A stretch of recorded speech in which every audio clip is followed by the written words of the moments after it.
नमस्कार। जनमत हरियाणा में आपका स्वागत है। मैं हूं कमलकांत। साथियों, आज की बड़ी खबर बताने से पहले आपसे निवेदन है कि हमारे चैनल को सब्सक्राइब करें, लाइक करें हर वीडियो को और अपने मित्र वर्ग में इसे ज़रूर फैलाएं।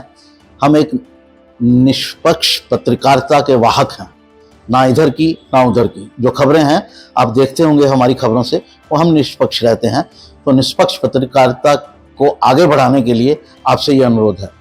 साथियों, आज जिस खबर की मैं चर्चा करने वाला हूं वो है कि नायब सैनी को आगे बढ़ाकर बीजेपी ने कोई जिताऊ मुख्यमंत्री नहीं बनाया है।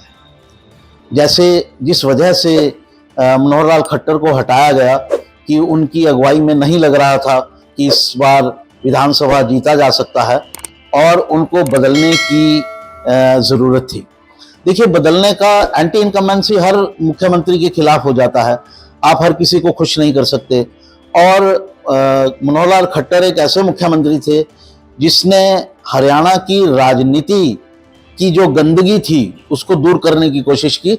इस बात को आप लोग सब लोग जो हैं वो बाद में रियलाइज करेंगे, क्योंकि अभी माहौल ऐसा है कि लगता है कि सब दोष मनोहर लाल खट्टर का है। नौकरियों में पारदर्शिता लाना, हर वर्ग को नौकरी देना, सिर्फ एक समाज के लोगों को नौकरी ना देना, ये तमाम ऐसे इश्यूज हैं जो बहुत बड़े हैं।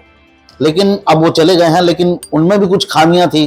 अपने वर्कर से ना मिलना, वर्कर को खुश ना रख पाना, वर्कर का कोई काम ना करना, सिर्फ ये सोचना कि सामाजिक कार्य करूंगा जो समाज के हित में होंगे, सिर्फ वही कार्य करूंगा, किसी का इंडिविजुअल काम नहीं करूंगा। तो राजनीति में ऐसे नहीं चलता है।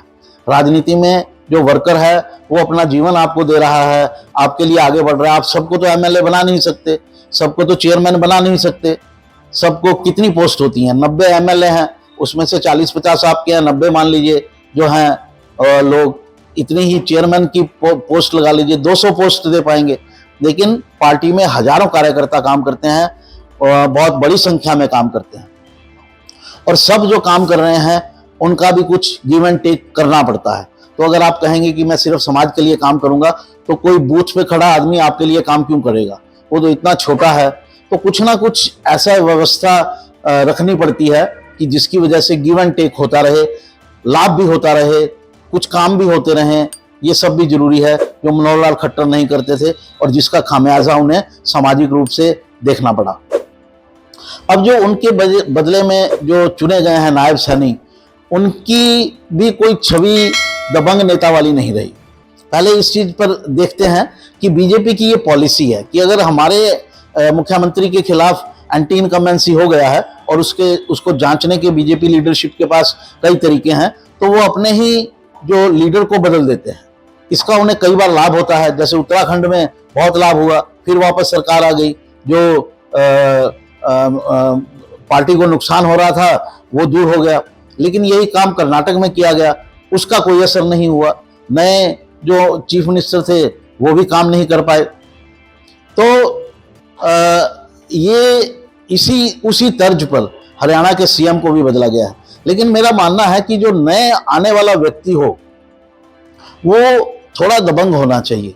दबंग का मेरा मतलब कोई व्यक्तिगत गुंडागर्दी वगैरह से नहीं है। दबंग का मतलब है कि राजनीतिक रूप से दबंग होना, अपनी बात को जोर देकर कह पाना, अपने समाज में जनता में उसका असर छोड़ पाना, उसे दबंग कहते हैं। बहुत सॉफ्ट नेता जो है वो चलते नहीं हैं। सैनी जी की भी जो इमेज है, सैनी साहब की जो इमेज है, वो भी ऐसी ही है कि सॉफ्ट किस्म के व्यक्ति हैं। लेकिन ये बात भी सही है कि हर नए मुख्यमंत्री के पास एक अपॉर्चुनिटी होती है कि वो अपनी तस्वीर कैसे पेश कर पाए। अभी बीजेपी ने 3 मुख्यमंत्री बदले, मध्य प्रदेश में, छत्तीसगढ़ में और राजस्थान में। अब इसमें से जो मध्य प्रदेश के मुख्यमंत्री हैं मोहन यादव जी, उन्होंने आते ही अपनी इमेज बना ली। उन्होंने ऐसे काम किए कि उनकी इमेज बन गई एक स्ट्रॉन्ग नेता की, और यादव समाज के वो धीरे धीरे नेता बनते चले जा रहे हैं वो। और जो यादव हिंदी बेल्ट में यादव पॉलिटिक्स का जो असर है उत्तर प्रदेश में और बिहार में, उसको वो काफी हद तक काउंटर करने की धीरे धीरे क्षमता ले आएंगे, ऐसा दिख रहा है।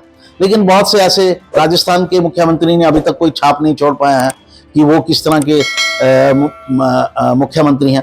अब सैनी साहब के सामने ये चैलेंज है कि वो मोहन यादव का रूप लेते हैं या राजस्थान के मुख्यमंत्री शर्मा जी का रूप लेते हैं। तो ये एक अपॉर्चुनिटी भी है उनके सामने, लेकिन मेरा मानना है कि बीजेपी के पास इससे बेहतर विकल्प उपलब्ध थे जो उनको हरियाणा में फिर से जितवा सकते थे। वो कौन थे? मेरा मानना है कि अगर अनिल विज को नायब सैनी की जगह मुख्यमंत्री बनाया जाता तो वो निश्चित रूप से पार्टी को जितवाने की क्षमता रखते थे। लोगों के बीच में उनकी एक अच्छी इमेज है, वर्कर को भी वो साथ लेते हैं।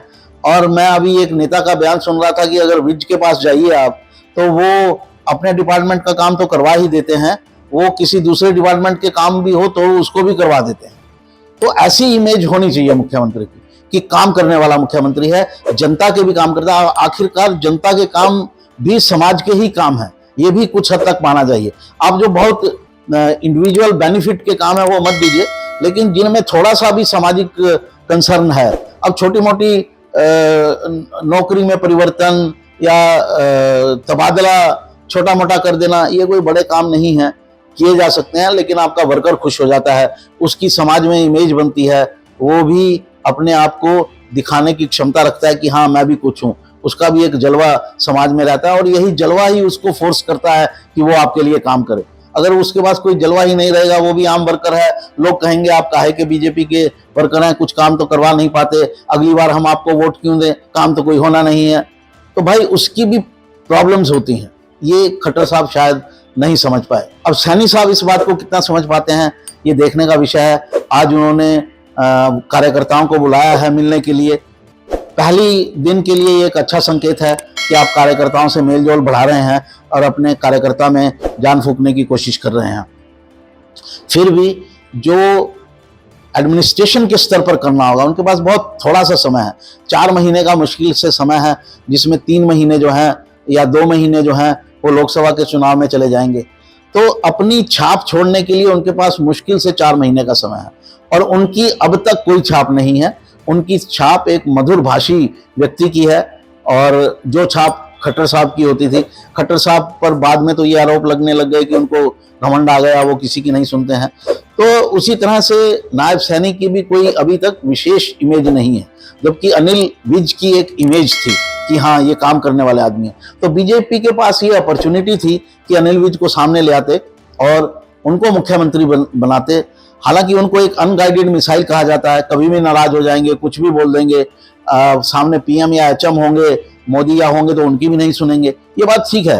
लेकिन समझा बुझाकर उनको थोड़ा सा राउंडिश करके जो शार्प कॉर्नर्स थे उनकी पर्सनैलिटी के, उनको थोड़ा समझा बुझाकर अगर अनिल विज को बनाया जाता तो ये एक बेटर ऑप्शन होता बजाय कि नायब सैनी साहब के। हालांकि मैं ये भी मानता हूं और मैं ये भी कहना चाहूँगा कि अब नायब सैनी जी पर ये डिपेंड करता है कि वो अगले 4-5 महीने में अपनी कैसी इमेज बना पाते हैं।